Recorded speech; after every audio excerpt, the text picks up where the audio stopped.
बस तरियाक खोज कर ना बैठ, सांप निगल भी जाते हैं। ये डेल्टा वायरस है क्या? डेल्टा ये सबसे ख़तरनाक है, तो ये कहना दुरुस्त है?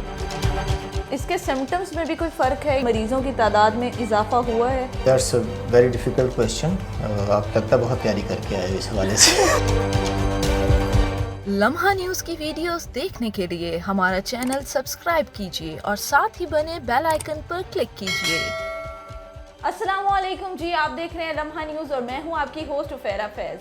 पाकिस्तान में तेज़ी से फैलने वाला डेल्टा वायरस, जिसे चौथी लहर भी कहा जा रहा है कोविड की, पाकिस्तान में डेल्टा वायरस ने पिछले साल हिंदुस्तान में बहुत तबाहियां मचाई। लाखों लोगों की जानें लेने वाला ये डेल्टा वायरस आखिर क्या वायरस है? इस वायरस में और पिछले आने वाले जो वेरिएंट्स थे उसमें क्या फ़र्क है? इस वायरस के सिम्टम्स क्या पिछले सिम्टम्स से मुख्तलिफ हैं?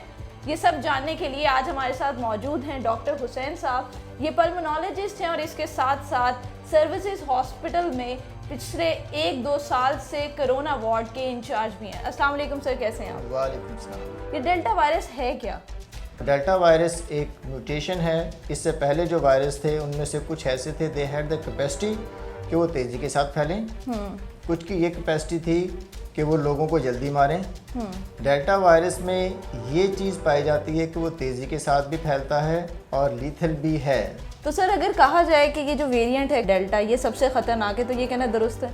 बिल्कुल, आपने सही कहा कि अब तक के जो जितने भी म्यूटेंट्स हैं, जो वायरस हैं, उनमें डेल्टा वायरस सबसे खतरनाक है। इसके सिम्टम्स में भी कोई फ़र्क है या सेम सिम्टम्स ही हैं? अब क्योंकि आपके पास पेशेंट्स भी आ रहे होंगे, तो कोई सिम्टम्स में फ़र्क देखने में आया आपको?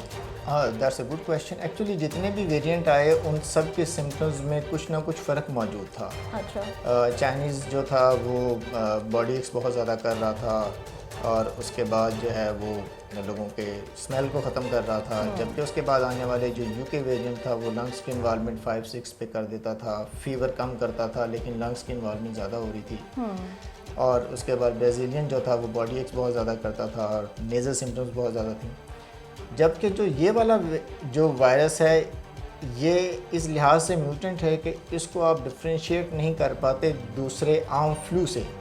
बिकॉज इससे पहले आने वाले जो वायरस थे उसमें रनिंग नोज नहीं थी, उसमें स्नीजिंग नहीं थी, उसमें गले की खराबी तो मौजूद थी, body aches was the predominant symptoms. इसके अंदर नाक भी बहती है लोगों की, सर दर्द भी होता है, जिस्म में दर्द भी होता है, बुखार भी होता है और सिम्टम्स ज़्यादा देर तक रहती हैं।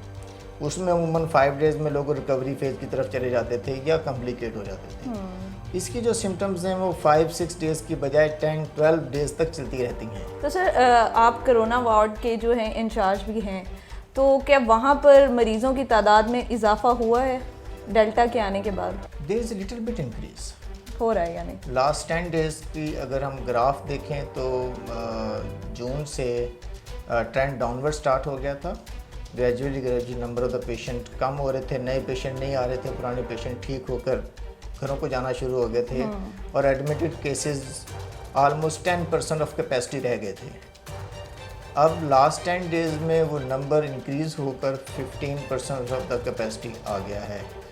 कुछ एरियाज़ के अंदर तो 20% ऑफ ओवर टोटल कैपेसिटी आ चुका है। सर हुकूमत की तरफ से ये कहा जा रहा है कि अवाम को जल्द से जल्द अपने आप को वैक्सीनेट करने की ज़रूरत है, इसी तरह से हम डेल्टा वायरस के ऊपर काबू पा सकते हैं।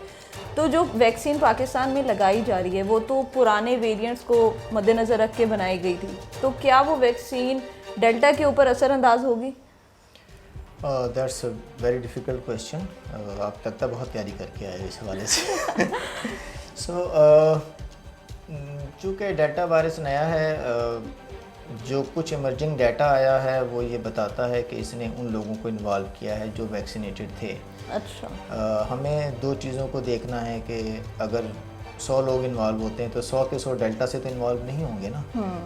उनमें से हो सकता है कि 25 को डेल्टा वायरस इन्वॉल्व करे, 75 को दूसरे अल्फ़ा बीटा गैमा में से इन्वॉल्व करे। सो अगर हमें उन 75 को भी हम बचा लें तो वो भी हमारे लिए एक बड़ी चीज़ होगी। So at least vaccine is effective. It is less effective against delta but it is effective. क्या ये भी पॉसिबल है, जैसे अब हज के लिए भी कहा गया है कि अगर आपने ये वैक्सीन्स नहीं लगवाई हुई तो हम आपको हज पे आने की इजाज़त नहीं देंगे, तो पाकिस्तान में क्योंकि चाइनीज़ वैक्सीन लग रही है, साइनोवैक लग रही है, तो कहीं डेल्टा या कोई नए वेरिएंट के आने के बाद ये तो नहीं कहा जाएगा कि अब नई वैक्सीन आई है, अब तमाम लोग ये वैक्सीन लगवाएं? तमाम लोगों को वैक्सीन तो नई नहीं होगी, बट ऐसा होगा कि जो बूस्टर डोज आएगी उसके अंदर वो म्यूटेशन शामिल कर दी जाएगी। जैसा कि इससे पहले फ्लू वैक्सीन के बारे में होता है, we had a flu vaccine, हर साल सितंबर अक्टूबर में लगवानी पड़ती है और हर साल नई आती है। सो जो लोग वैक्सीनेटेड हो चुके हैं उनमें पॉसिबिलिटी है, यकीनन होना भी चाहिए, कि एक थर्ड डोज लगा दी जाए जिसमें वो म्यूटेशन के अगेंस्ट एंटीजन मौजूद हो ताकि उसके खिलाफ भी एंटीबॉडीज़ बन सकें। सर लास्ट में मैं आपसे सिर्फ एक क्वेश्चन पूछना चाहूँगी हमारी उस आवाम के लिए जिनको लगता है कि वैक्सीन लगवा के हम सिक्योर हो गए हैं, हम मास्क ना पहने तो भी चलेगा, हम शॉपिंग्स करें, हम जो मर्ज़ी करें, हमें कुछ नहीं होगा, उनको कुछ कहना चाहेंगे? एक शेर है, शायर का नाम मुझे याद नहीं है, बस तरियाब खोज कर ना बैठ, सांप निगल भी जाते हैं। वाह। सो हमें इसको ये देखना है कि वैक्सीन ने आपको प्रोटेक्ट किया है सीवियर वायरस के अगेंस्ट, वायरस के अगेंस्ट प्रोटेक्शन नहीं हुई है कि आपको नमूनिया नहीं होगा, डेथ का रिस्क आपका सिग्निफिकेंटली रिड्यूस हो जाएगा, लेकिन आप बीमार तो इतने ही लेवल पे हो सकते हैं जितना बगैर वैक्सीन के हो सकते हैं। तो वैक्सीन ने आपकी ज़िंदगी के ख़तरात को कम किया लेकिन बीमारी के ख़तरात को कम नहीं किया। अच्छा डॉक्टर साहब मुझे ये बताइएगा कि अगर किसी शख्स को कोरोना हो जाता है तो कितने दिन तक उसका वायरस जो है दूसरे में स्प्रेड हो सकता है? दैट्स अ गुड क्वेश्चन और इसके बारे में बहुत सारे लोग पूछते हैं। एग्जैक्टली ऐसा है कि लोगों में जो वायरस की लाइफ है, जो लाइफ साइकिल है, वो 7 to 11 डेज़ का है। 7 to 11 डेज़ का। अच्छा। अगर आज आपके जिस्म में वायरस गया है तो 7वें दिन उसने डेड होना शुरू हो जाना है और 10वें दिन या 11वें दिन वो बिल्कुल डेड होगा। तो आप दूसरों को वायरस ट्रांसमिट नहीं कर सकोगे आफ्टर 11 डेज़। इसका नाम डेल्टा जो है वो क्यों रखा गया है? एक्चुअली तो इससे पहले जितने म्यूटेंट आए उनके ओरिजिन के हवाले से नाम रखा जा रहा था।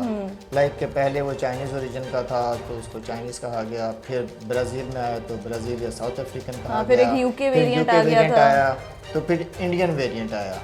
But the Nations they became guarded कि हमारे नाम के साथ एक वायरस को इंगेज किया जा रहा। तो देन WHO सिट और उसने कहा कि ओरिजिन के नाम को ख़त्म करके इसको एक नई नोमेनक्लेचर दी जाए, that's alpha beta gamma and delta. Greek language है बेसिकली, अल्फ़ा ब्रावो चार्ली और अल्फ़ा बीटा गामा। ठीक है, और उससे जो नाम आता है कि इंडियन वेरिएंट अंदर फाइन के वो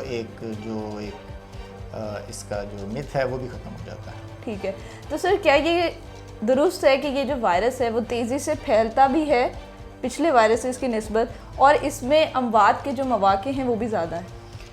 बिल्कुल, ये वायरस तेज़ी के साथ फैलता है, इसमें अमवात भी ज़्यादा हैं।